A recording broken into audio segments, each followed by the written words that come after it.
노소, 유, 무식을 막론하고. 그렇죠? 마음만 잘 쓰면 되는 거예요. 마음만 잘 쓰면. 그러니까 이 가족은 얼마나 마음을 잘 썼냐고요. 마음을 잘 썼냐고. 내 잘못이다.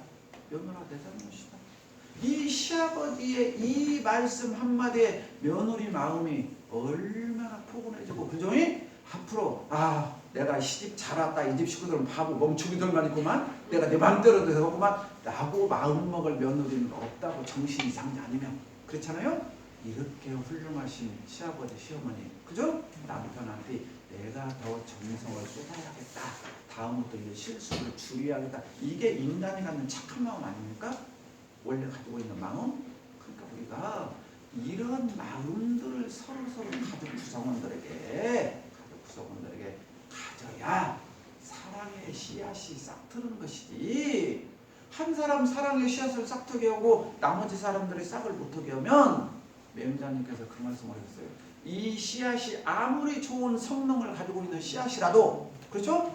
땅에다 심었을 때 비바람도 올바르게 불어야 되고 햇빛도 적당히 해야지 싹이 잘 자라는 것이지.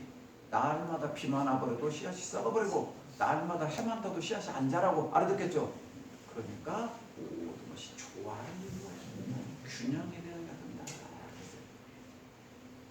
그러니까 부모가 자식을 키울 때 자식이 아주 어렸을 때는 성장할 수 있을 때까지 기다려주고, 아이가 어느 정도 컸을 때는 이제 내가, 아까 우리 두 분 교무님들 봐봐요. 이제 내가 크니까 부모님의 사랑과 관심이 보이고, 나도 어떻게 살아야 할까 보이고. 그렇잖아요? 이제 이렇게 보면 이제 이 사람들이 더 힘을 쓰는 거예요. 엄마 아빠는 힘을 좀 덜 쓰고. 알아듣겠어요? 그러면서 가족의 행복의 씨앗이 성장하는 것이다. 거기에 네가 많이 했네, 내가 많이 했네 하는 것은, 그건 그 집의 사랑의 씨앗은 절대 안 된다. 우리가 인연관계를 한번 생각해보세요. 인연관계. 부부, 형제가, 부자가. 부처님께서 옷깃만 스치면 인연이고, 제가 일겁이 얼마라고 설명했었죠? 일겁이 어마어마하게 소중한 겁인데, 부처님 인과경에 보면은 부부간에 만나는 인연은 8,000겁이요. 형제간에 만나는 겁은 9,000겁이요. 스승과 제자가 만나는 것은 일반겁이다. 일겁만 하더라도 꿈도 못 꾸는데 그렇게 많은 소중한 인연이 왜 만났겠어요? 만나야 될 이유가 있으니까 만났겠잖아요. 만나야 될 이유가. 지금은 그게 없는데, 저희 어렸을 때 추석날 설날만 되면 그 극장에 영화 보러 한번 가는 게 꿈이었어요. 그럼 그때는 또 중국 영화가 그렇게 많이 했어. 그때 칼싸움 나고 보면 치다가자마자 그 나쁜 놈들이 그 주인공의 아버지 어머니를 죽여. 그랬잖아요. 그러면 나중에 주인공이 산속에 들어가서 무술 연마해 갖고 원수 갚으려는 그 장면이 나와. 그때 마지막에 그냥 칼로 찔러갖고 그냥 주인공들이 있으면서 그냥 여자하고 남자하고 손 아슬아슬하게 막 잡으려고 다음 생에는 꼭 만나고. 알죠? 그 장면. 예? 우리 다음 생에는 꼭 만납시다. 아슬아슬하게 막 기어가면서 쓸데없는 장면. 그렇게 만났다 우리가. 지금 우리가 만난 게 다 그렇게 만났어. 그죠? 그렇게 만나려고 억겁의 세월을, 요 8,000겁이요. 부부간 만났는데 8,000겁, 9,000겁을 기다려서 부부간 부모 자식으로 만나갖고 또닥또닥하고 맨날 망치들하면 쓰겠냐고. 거기서 행복의 꽃, 사랑의 꽃을 피우는. 이게 지금 부처님께서 이렇게 소중한 인연으로 만났다 그 말씀을, 이렇게 인연으로 만났어. 오늘 우리들이 지금 가족 초청법회를 볼 때 이 한 생각만 해도 돼요. 사람 되기 어렵다는 것인데, 그죠? 사람 되었는데 이 부부간의, 가족간의 인연으로 만나려면 얼마나 그 억겁의 세월 동안 해가지고 만난다. 그 소중한 인연들. 그래서 제가 설교할 때마다 가장 잘하는 것을 우리 왼손하면 놀라요. 또 한 번 해보면 왼손하면 들어보세요. 왼손. 자, 첫 번째 문장 부부간 해보세요. 부부간, 부자간, 형제간, 직장 동료, 그냥 오다 가다 우연히 만난 사람. 자, 내가 하루 종일 살면서 내리세요. 하루 종일 살면서 이 중에서 없어도 될 사람 몇 번이요? 없어도 될 사람. 네? 없어도 될 사람. 하나만 없애게. 어떤 거 없을까? 몇 번? 하나만 없애면 몇 번? 오다 가다 만나서. 없어. 속지 마요. 하나만 버리자는 게 버려. 오다가 다 버리면 결국 내가 죽어. 다른 사람도 오다가 다 죽고 우리는 다 오다가 다 만난 사람이야. 그러니까 이걸 대자리를 빨리 물자려야 된다니까. 그러니까 여기서 버려야 될 사람은 하나도 없어. 이게 대종사님께서 사은을 설명하면서 없어서는 살 수 없는 관계야. 그러죠? 그러면 지금 이 손에 꼽은 사람은 정말 소중하다고. 그죠? 소중함 중에서도 정말 소중하다고. 그런데 내가 날마다 치고 패고 싸움하고 한 사람은 누구예요? 여기 있는 사람 아니면 없어? 자, 러시아 사람, 저기 우즈베키스 사람, 트르키 사람, 아프리카 사람, 그 사람한테 욕해요? 짜증내요? 화내요? 절대 안 그러시다. 그죠? 그 사람들한테 절대 짜증 안 내고 화 안 해요. 나 북한의 김정은 아저씨한테도 화 한 번도 안 냈어. 알아듣겠어요? 화 낼 일이 없어. 내가 화 낼 일이. 근데 누구하고 화내냐? 이 사람들한테 화낸다니까. 이 사람들한테. 근데 이 사람들은 내 삶에 정말 소중한 사람들이야. 정말 소중한 사람들. 오늘 이것만 한번 생각해봐요. 오늘 이것만. 어떻게 만났는데 짜증내고 화내려고 만나는가? 내가 주어도 또 주고 싶은 사람인가 하는 생각. 이것만 생각해봐도 오늘 여기 나오신 분들은 대종사님 이것만 그렇죠. 깊이 설명 안 해도 이해하시죠? 네. 자, 마지막으로 우리가 하나 봐야 될 게 있어요. 우리가 인연 하잖아요. 인연에는 상생의 인연과 상극의 인연이 있다. 근데 여기서 제가 방금 얘기했잖아요. 이렇게 소중한 인연들이 만났는데 한없이 주어도 또 주고 싶은 관계여야지 왜 거기에 짜증도 나고 화도 나고 하느냐. 이걸 잘 봐야 돼요. 이걸 잘 봐야 돼. 제가 익산 남종교당에 있을 때 그 부회장님이셨어요. 참 공부도 잘하고 신심도 깊고 공부심도 깊어. 근데 그 교수님이 나중에 알게 됐는데 이해 못한 것이 하나 있었어. 자기 큰아들을 자기 형님네 집에서 키웠어.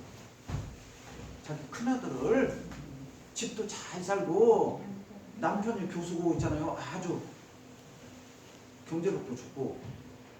근데 아들 큰아들만 보면 짜증나고 화가 나고 밥이 안 들어가. 네? 큰아들만 보면 짜증이 나고 밥이 안 들어가고 화가 나고. 그리고 큰아들이 큰어머니 집에서 살았다. 그리고 저는 그 둘째만 아들인 줄 알았어. 근데 형이 있다고 그러더라고. 그래서 형이 어디 가냐 큰 집에 산다고 그래요. 그런데 우리가 쉽게 생각해 양자 보냈다 그렇게 생각했어요. 그게 아니에요. 이게 뭐냐면 이건 아주 심한 상극이거든요. 그러니까 우리가 살면서 누나다 부모 자식 간에 만나고 부모 간에 만났으니까 행복하게 살기로 원하는데 이게 뜻대로 안 되는 경우가 있어요. 잘 안 되는 경우. 이것이 하루 10가지를 놓고 봤을 때 50%를 넘어. 근데 대동사님께서 60%만 되면 만족을 하고 그랬잖아요. 근데 반대로 60%가 많아. 예를 들면 이때는 이제 우리 교도님들이 잘 생각해야 돼. 이게 상극의 인연일 수가 있어. 그러니까 우리가 인연을 만난 데는 두 가지 인연이 동시에 와요. 상생의 인연만 절대 오는 게 아니에요. 상생의 인연이든 상극의 인연이든 빚을 받으러 오건 빚을 주러 오건 갚으러 오건 똑같은 원리는. 알아듣겠죠? 그러니까 너무 이뻐도 만나지만 너무 미워도 만나. 그래서 부부간에 불화하거든. 부인이 미워하니까 대종사님께서 뭐라고 했어요? 그러면 다음 생에 또 만나니까 미워하지도 말고 사랑하지도 말라고 그랬잖아요. 굉장히 중요한 내용이에요. 그러니까 미워도 만나. 미워해서 만나는 사람은 빚을 받으려고 간 사람이고 사랑해서 만난 사람들은 서로 빚을 나눠주려고 만난 사람이야. 그러니까 내가 가까운 직장 동료가 됐건 가족이 됐건 형제간이 됐을 때 왠지 저 사람과는 좀 뭔가 좀 꺾으라. 아니요. 근데 강도가 약하면 작은 업이고 그 강도가 심하면 큰 업이요. 그래서 작은 업들은 내가 마음만 조금만 돌리고 신고만 모셔도 그게 풀어질 수가 있어요. 근데 업이 큰 경우가 있어. 업이 큰 경우. 그럴 때는 작정코 참여를 해야 돼. 아하, 이건 분명히 나에게 지금 업을 받아온 상태구나. 그러니까 내가 어찌 다행 이번 생에 대종사님 공부를 해서 인과가 있는지도 알고, 그죠? 참회로 업장을 소멸하면 이 업이 끝난다는 것도 알았으니 작정코 기도 참회를 통해서 업을 풀어내고 속 깊은 공부를 해야 한다. 그래야 풀려요. 그렇지 않으면 제가 이 교당에서 이 열반했을 때 장례식장에 가보면은 둘 중에 하나예요. 둘 중에 하나. 어느 집은 장손이나 큰 누나가 이렇게 하자 하면은 다 따라가는 집이 있어. 장례 절차에 가면 무슨 말인지 알겠죠? 그런 집 가면은 그냥 제비가 얼마 들어오면 어머니 천도다리 얼마 뛰자 하면 그냥 두 말도 안 하는 집이 있어. 어떤 집들은 형제간에 내 손님이 몇 명 왔는데 내 손님이 몇 명 왔는데 내 거 돈이 얼마인데 이거 내가 다 풀마시 갚아야 되는데 알아듣겠죠? 그거 따지고 있고 제 얘기가 뭔가 있잖아. 아 그거 나면 뭐 돼? 하고 찌그락 그렇게 인과가 그렇게 도는 거예요.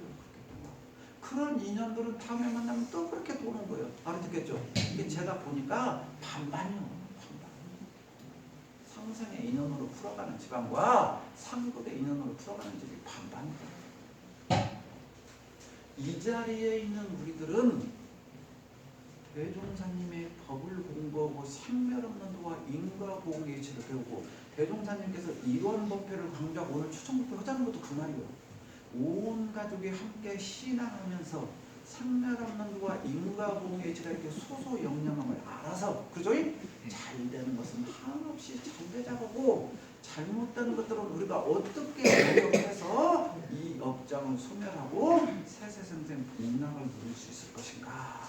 이 공부를 하는 것이 원불교 만난 기쁨이고 은혜여야 된다고 했습니다.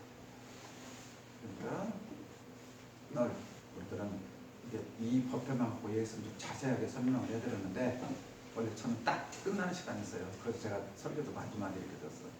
그러니까 이런 의미를 잘 생각을 하셔서 행복한 가정에 이 행복의 씨앗이 열매를 맺을 수 있도록 누가 더 많이 해야 돼요? 내가 해야 돼. 내가 했다는 상이 있으면 안 된다. 이해하셨죠? 네. 감사합니다. 네가 더 많이 하지 내가 더 많이 하고. 다음은 곰곰이 안내가 있겠습니다. 아이고.